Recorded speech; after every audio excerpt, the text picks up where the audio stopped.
Hey, what's poppin'? Brand new whip, just hopped in.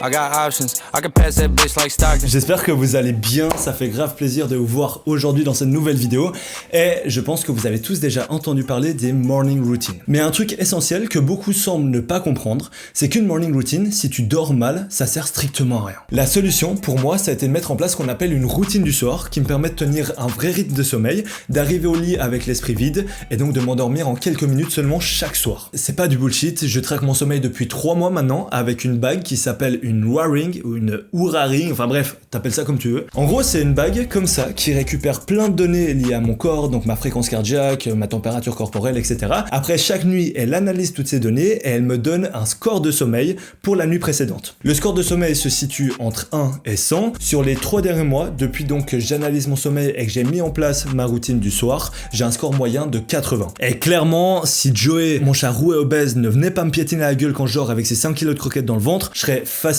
à 85 de moyenne. On va donc voir ensemble comment transformer ce pire ennemi en meilleur pote grâce à une routine du soir basée sur la science pour un sommeil rapide et surtout de qualité. La première étape, ça va être de regrouper un peu les variables. Si vous avez vu ma vidéo sur le monk mode, c'est un peu pareil, mais en gros tous les grands facteurs de succès pour un bon sommeil, on va rapidement les énumérer, comme ça on verra avec quoi on peut jouer. Et en deuxième étape, à partir de ces éléments, on va construire une routine du soir concrète et très précise pour un sommeil optimal. L'idée, c'est qu'à la fin de cette vidéo, vous sachiez exactement quoi faire le soir avant de dormir pour bien dormir.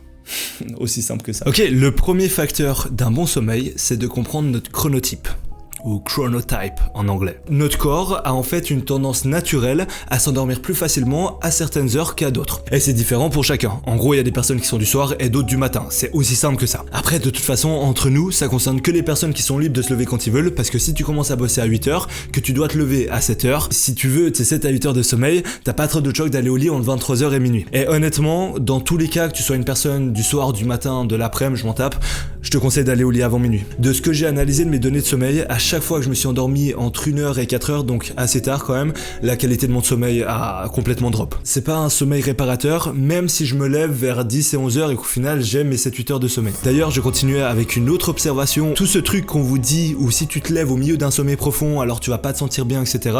Je vous dis honnêtement, j'ai quasiment jamais eu de sommeil profond après 4h du matin. Donc à moins que tu te réveilles au milieu de la nuit, ou de toute façon tu vas pouvoir te rendormir après, donc même si t'es pas bien, c'est pas trop grave. Honnêtement, ce truc, ça me dépasse. À la limite, pendant une sieste, oui, pourquoi pas, mais là vraiment le matin à 8h, le pourcentage de chance que tu sois dans un sommeil profond, c'est le néant quoi. Et dernière petite chose, et là par contre ça a été étudié dans tous les sens, mais démerdez-vous pour dormir minimum 7-8 heures. En dessous, les études ont montré que ça peut entraîner vers pas mal de problèmes comme la prise de poids, les maladies cardiaques, la dépression, et ça peut aller même encore plus loin. Et si jamais je parle de 7-8 heures de sommeil, pas 7-8 heures passées au lit. Il y a vraiment une petite nuance à comprendre. Pour donner un ordre d'idée de la différence entre mon sommeil et le temps que je passe au lit, c'est environ 1 heure. Donc pour être sûr de faire 7 heures de sommeil, donnez-vous 8-9 heures passées au lit.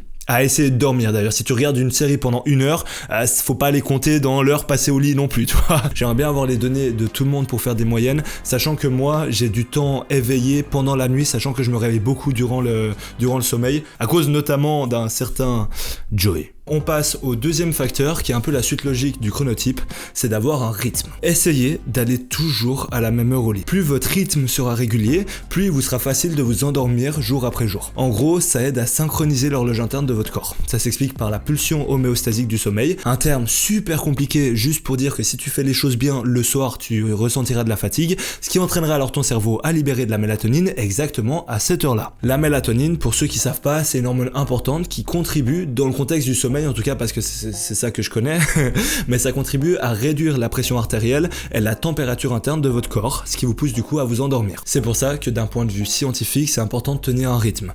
Par contre, maintenant d'un point de vue un peu plus expérimental, il faut savoir qu'à cause de mes matchs, j'ai toujours un soir par semaine où mon cycle est complètement décalé parce qu'avant 2 heures, je suis incapable de dormir après un match. Et honnêtement, même en sacrifiant du coup une nuit tous les samedis plus ou moins, j'ai pas vu un gros impact sur mon rythme le reste de la semaine. Pour vous dire concrètement l'impact l'impact que ça a est de manière extrêmement simplifiée, donc gardez ça en tête. Mais si vous cassez votre cycle de sommeil, et bien simplement pendant 1 ou 2 jours, vous ne pourrez pas profiter des substances chimiques de votre corps qui naturellement vous aideront à vous endormir parce qu'il comprend que tu es à une heure où, suivant ton rythme, c'est là où tu dois être fatigué. Passons au troisième facteur, le sport. Alors là, je vais rien vous apprendre, mais forcément, si vous faites plus de sport, et ben vous aurez plus de facilité à vous endormir le soir. Et ça, c'est indiscutable. Faites-le soit le matin, moi j'aime bien 2h à midi, comme ça j'ai le temps de travailler avant et reprendre avec tout l'après-midi qui enchaîne. Si vous faites votre sport le soir, essayez de le faire le plus tôt possible parce que si vous rentrez et que direct après vous devez aller dormir, honnêtement c'est pas terrible. Vous aurez encore un peu d'excitation, etc. Donc juste évitez ça. Je pense vraiment qu'en général les gens bougent pas assez, on a un corps qui nous permet de faire tellement de choses et c'est dommage de passer à côté de ça. Et surtout si vous voulez dormir le soir, vous devez fatiguer votre corps, que ce soit mentalement ou physiquement. La nutrition, bon, je suis très loin d'être un expert en nutrition et si j'en ai jamais parlé sur ma chaîne, c'est tout simplement parce que il y a tellement de théories, j'ai l'impression tout le monde se tire un peu dessus. Alors ouais, ça me casse un peu les couilles, mais il y a 2-3 choses que j'ai remarquées, donc c'est plus lié à des observations, des trucs que j'ai expérimentés. Prenez-le comme un testimonial. Bon, alors là où je pense que je vais mettre tout le monde d'accord, et s'il y en a un qui me dit le contraire, je pense vraiment lui il devrait pas du tout parler de nutrition, mais le dernier repas de la journée, celui du soir, est le moins important. Dans le sens où vous n'avez pas besoin d'énergie pour le soir. Donc ça sert à rien de se bourrer de glucides ou de féculents. Typiquement, la plupart des gens rentrent à la maison et ça leur fait chier de cuisiner, donc ils font des pâtes. Moi par exemple. Ensuite, essayez de pas trop manger et surtout pas trop gras. Parce que sinon vous aurez soif toute la nuit et ça vous réveillera. C'est littéralement ma vie à chaque fois que je mange une pizza le soir. Ensuite, essayez de manger pas trop tard parce que la digestion est un gros frein au sommeil. Perso, j'ai pas le choix, je dois manger juste avant d'aller au lit parce que je rentre des entraînements vers 21h30, donc pour le coup c'est pas idéal. Par contre, si vous pouvez manger tôt et que vous le faites, c'est très bien, mais c'est possible que vous ayez faim juste avant d'aller dormir. Et ça aussi c'est important, que vous n'alliez pas au lit en ayant faim. Comment régler ce problème? Déjà, il faut pas vous bourrer, donc limitez-vous à genre un yaourt, et si possible des trucs de go muscu riches en protéines. C'est important parce qu'on régénère en grande partie nos muscles pendant notre sommeil. Des études ont montré que notre corps consommait environ 40 grammes de protéines par nuit pour la régénération des muscles, donc c'est important qu'on les ait. Par contre, c'est là qu'il y a des théories qui viennent se rentrer dedans, et dans ces cas-là, la meilleure chose à faire, c'est d'expérimenter pour voir ce qui vous convient à vous, parce qu'on est tous différents, on a tous une capacité de digérer qui est différente et plus ou moins efficace selon les personnes. Il s'avère que les protéines, c'est le pire en termes de digestion, donc si la digestion c'est pas votre fort et vous galérez un peu, peut-être partez sur autre chose. Personnellement, je sais qu'à moins que je me tape 3 yogourts de suite, j'ai aucun problème, donc j'en prends. Donc essayez de faire des tests, voir ce qui vous convient, mais par contre, par-dessus tout, là où les théories sont plutôt d'accord, oubliez le sucre. Vraiment, si vous prenez un yogourt, prenez des yogourts sans sucre, c'est le plus important. Je parle bien de juste avant de dormir, hein, parce qu'il n'y a rien de pire que ça pour dormir. La caféine, j'en ai déjà pas mal parlé sur la chaîne, donc je vais pas m'étaler, mais pour la faire courte, au mieux, n'en buvez pas, sauf si vous en avez besoin parce que vous manquez de sommeil ou vous voulez performer. J'en bois par exemple juste un avant mes matchs, mais jamais autrement. L'idée, c'est même pas forcément de cacher la fatigue, parce que je suis jamais fatigué pendant un match, mais c'est plus augmenter la vigilance, et pour ça, je trouve plutôt intéressant. Si maintenant, vous en buvez tous les jours, le mieux c'est le matin, 1h30 après s'être réveillé, mais surtout pas directement après le réveil. Et dans le contexte du sommeil, évitez après 14h. Pour que vous compreniez, parce que c'est vrai que le café a une demi-vie de 5 à 6 heures, donc après 5-6 heures en gros il est éliminé de 50%, mais pour que l'adénosine, qui gère en gros tout ton sommeil et qui fait que quand t'arrives le soir, si t'as bien fait les choses, et ben t'es fatigué, pour que ça fonctionne à nouveau correctement, il faut compter environ 10 heures après votre tasse de café. D'un point de vue expérimental, j'ai pas bu de café ces derniers mois, donc je peux pas trop vous en dire plus, mais ce serait grave intéressant de mesurer l'impact concret sur mon sommeil. Après, il faut savoir que c'est quelque chose qui est vraiment très propre à chacun. Il y a des personnes qui peuvent en boire le soir carrément et pas avoir de problème à s'endormir. Par contre, est-ce que ça a un impact sur la qualité du sommeil? Parce que même si vous arrivez bien à vous endormir, si la qualité de votre sommeil est mauvaise, ben, c'est de la merde quand même. Mais ça, je peux pas vous dire non plus. L'alcool, pareil, je vais faire rapide, mais juste... n'en buvez pas. Non mais, en fait, vous devez comprendre qu'à chaque verre que vous buvez, vous sacrifiez un petit peu plus votre sommeil. De ce que j'ai pu analyser avec mes données, même si je bois juste 1 à 2 verres max de vin rouge vers 19h, mon sommeil profond prend déjà un gros coup. Donc, moins vous en buvez, mieux c'est. Franchement, faut boire de manière considérée. Arrêtez les écrans. Je pense que vous l'avez déjà tous entendu, mais la lumière artificielle va perturber votre rythme circadien. Je vous dis honnêtement, je trouve que c'est plus une question de modération. Le premier mois où j'ai analysé toutes mes données avec ma bague, je lisais des trucs sur mon téléphone avant de dormir et j'ai pas vu de décalage sur mon horloge biologique, ni de différence au niveau de la qualité du sommeil. Comme je dis, c'est une question d'équilibre, je pense. Je regarde mon tel 10 minutes quand j'arrive pas à m'empêcher de réfléchir. Forcément, si tu te pètes les yeux pendant 1 heure à regarder des vidéos YouTube, je pense clairement que c'est pas une bonne idée. Bah déjà, tu perds 1 heure de sommeil, et en plus l'exposition est énorme. Et je sais que pour beaucoup, c'est pas facile de poser son téléphone, etc. Une des solutions, ça peut juste être de le foutre dans une autre pièce ou alors à l'autre bout de la chambre. Et comme ça, quand votre réveil sonne aussi, ça va vous obliger à vous lever pour aller l'éteindre. Aussi, avant d'aller au lit, évitez les lumières froides, donc genre les néons ou autres, et préférez les lumières chaudes. Voilà, c'est tout pour les facteurs de succès très liés à la science. Il y aura quelques subtilités que je vais vous partager quand on fera la routine, vraiment de manière très concrète, mais il y a juste 2 facteurs avant que je partageais avec vous qui sont plus liés à comment se vider l'esprit, parce que ce qui se passe dans ta tête, c'est tout aussi important que ce qui se passe avec ton corps. Le premier facteur de succès, ou alors là c'est plus un peu un conseil qui peut vous vider l'esprit, c'est le rangement. Il y a un truc avec le rangement qui amène une vraie sensation de satisfaction. Donc même si tu passes un peu une journée de merde au travail que tu as l'impression de pas avoir terminé, si après tu prends le temps de bien ranger ton appartement, peut-être de faire la vaisselle, etc., eh ben ça peut juste te libérer un peu et te dire ok, au moins ça, je l'ai fini, et tu pars sur une note positive avant d'aller au lit. Ça va retirer en fait cette sorte de stress de pas avoir fini quelque chose. Il y a pas mal de soirs avant des matchs importants, ça peut être peut-être pour vous une présentation ou alors n'importe quoi qui vous stresse un peu, et vous faites que de penser à ça. Ça m'est alors déjà arrivé de commencer à faire du bricolage le soir pour penser à autre chose et me voir concrétiser une activité. Genre vraiment, un soir je me suis dit vas-y, ce soir je monte une table Ikea. Bon, il faut avoir une table Ikea sous la main pour ça, ce qui peut être un peu problématique, mais en fait c'est le même concept que le rangement, donc peut-être faire des trucs, plier le linge, enfin tout ce genre de bail, ça peut vraiment vous libérer un peu l'esprit et vous amener de la satisfaction. Par contre, finissez la table Ikea. Vraiment, c'est le pire bail, sinon, si vous arrivez pas, que vous vous bloquez, etc., et que vous voyez c'est genre minuit et vous devez aller au lit, ça sera encore pire de genre vraiment vous direz bah y a rien qui va en fait. Mais je sais pas, quand je concrétise un truc comme ça, j'ai juste l'impression d'avoir fait quelque chose et surtout de l'avoir fini. Une autre astuce dans le même délire, ça peut être de préparer les prises de décision du lendemain. Genre préparez votre sac, choisissez ce que vous mettez dedans, ce que vous mettez pas, etc.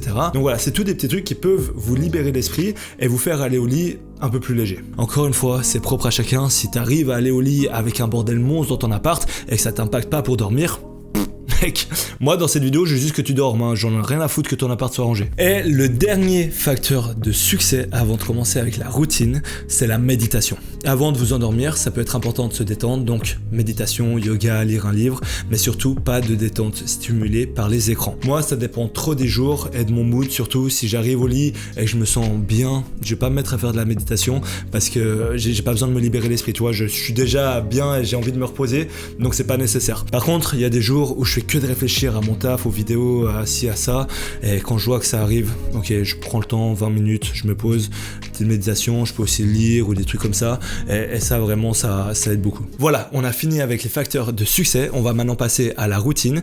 Il y a des facteurs de succès qu'on va pas forcément mettre dans la routine, mais simplement, si vous suivez pas ça et vous faites n'importe quoi avec ces facteurs de succès, eh ben, votre routine, elle servira à rien. C'est pour ça que je vous ai partagé un peu plus que prévu en fait.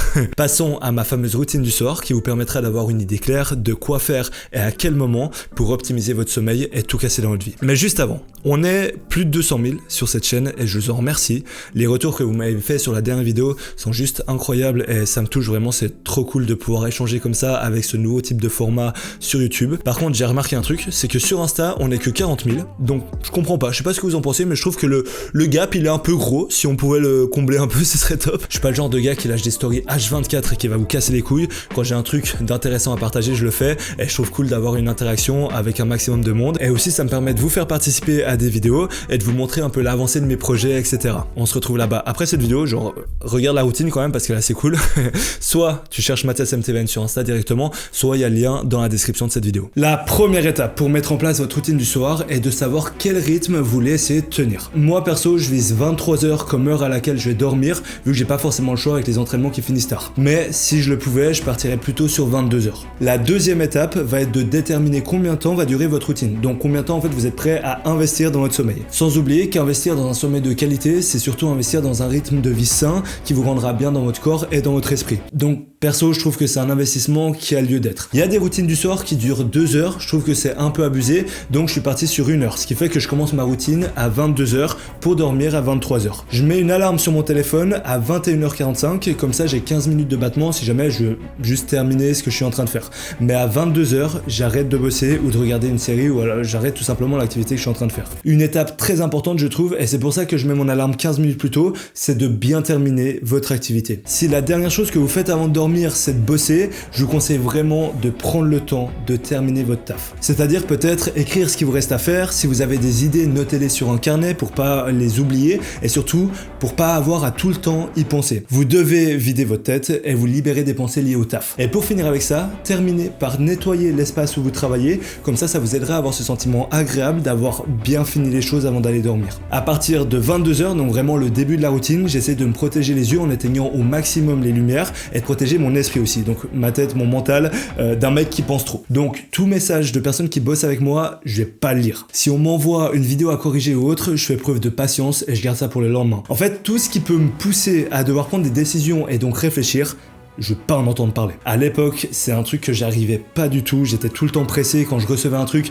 j'étais tellement excité en fait à l'idée de pouvoir regarder, de pouvoir corriger et tout, que j'avais envie de regarder sur le moment, mais juste après, ça m'empêchait de dormir. Avec l'expérience, j'arrive maintenant à sacrifier cette excitation de voir quelque chose de nouveau, peut-être de voir un travail abouti, pour finalement mieux dormir, et surtout, pour être meilleur le lendemain, quand vraiment je devrais corriger le truc. Donc, je me protège de tout avant d'aller dormir, je veux plus rien savoir, et mon téléphone est en mode avion. Maintenant, si vraiment vous n'arrivez pas à couper les écrans avant de dormir parce que ça vous divertit ou juste vous êtes addict comme 90% de la population au moins, faites-le avec des lunettes anti-lumière bleue. Moi je bosse avec depuis très longtemps maintenant et c'est vraiment ouf. Ça a été prouvé par les études que c'est efficace et moi je vois une grande différence quand je travaille avec et sans ces lunettes. Par contre, laissez-moi juste le temps de négocier un petit partenariat avec la marque.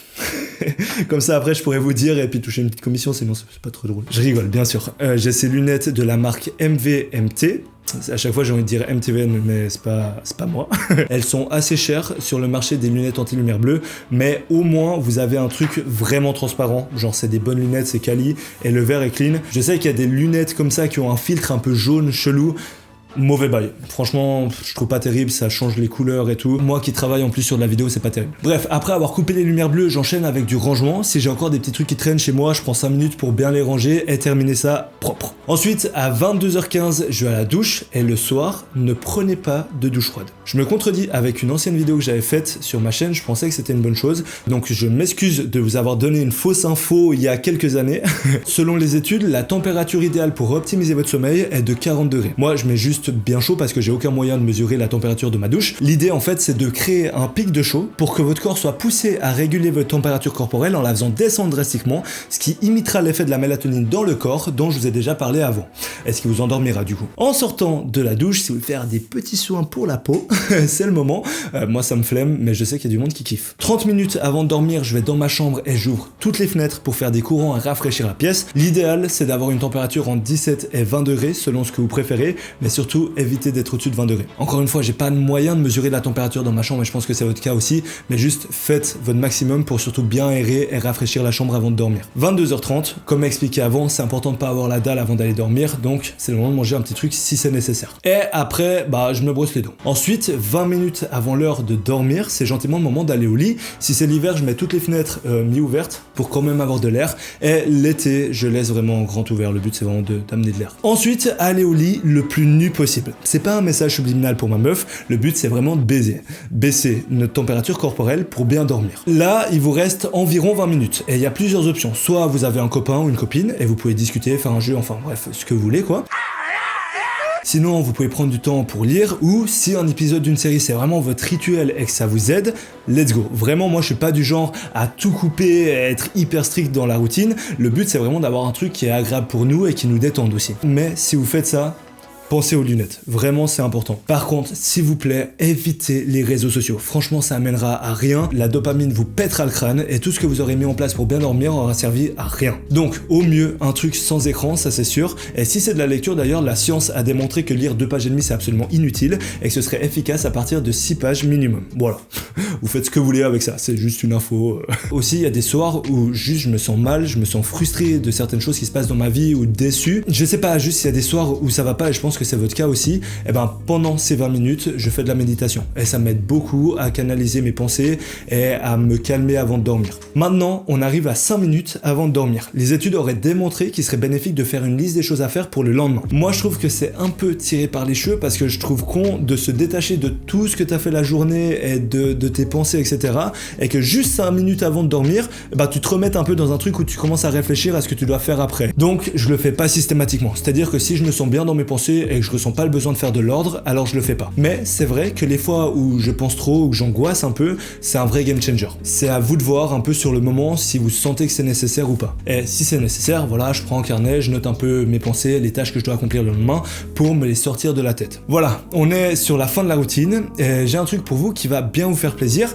Sachez que vous allez passer une nuit de merde. La nuit prochaine, là, celle où tu vas essayer cette routine, tu vas tellement te dire que tu as mis en place 1 heure de préparation pour bien dormir que tu vas arriver au lit, tu seras comme ça. Et tu vas dire, putain, si je dors pas alors que j'ai fait tout ça, ça fait chier.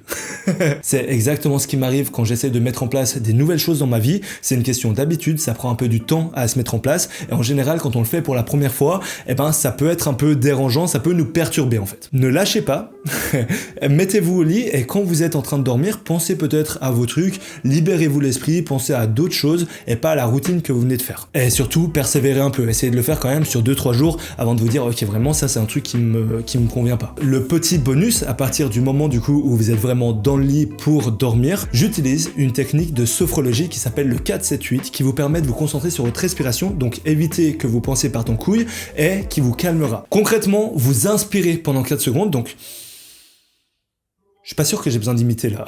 Vous savez ce que c'est d'inspirer. Après, vous retenez votre respiration pendant 7 secondes et vous expirez pendant 8 secondes. Le plus important, c'est que votre expiration soit plus longue que votre inspiration. En fait, je vous conseille de compter simplement pour que vous pensiez à votre respiration et à compter au lieu de penser à d'autres choses. Le compte, au final, il n'est pas assez important. Faites juste des grandes inspirations et après, l'expiration, surtout, elle doit être très longue. Voilà, j'espère que vous aurez kiffé cette vidéo, que vous aurez compris aussi les enjeux autour d'un bon sommeil et que vous pourrez vous endormir rapidement grâce à cette routine. N'oublie pas de t'abonner à la chaîne, active les notifications et ne quitte pas cette vidéo sans lâcher un petit like juste là-dessous. Merci aussi pour tout le soutien que vous m'avez envoyé sur ma dernière vidéo, ça m'a grave touché et je suis trop à fond pour tenir ce nouveau rythme de une vidéo toutes les 3 semaines. Je ressens à nouveau une sorte de vraie connexion, un réel échange entre vous et moi et ça nous pousse tous vers le haut, donc juste j'adore ça, c'est trop cool. Sur ce, je vous souhaite le meilleur, on se retrouve bientôt. Ciao.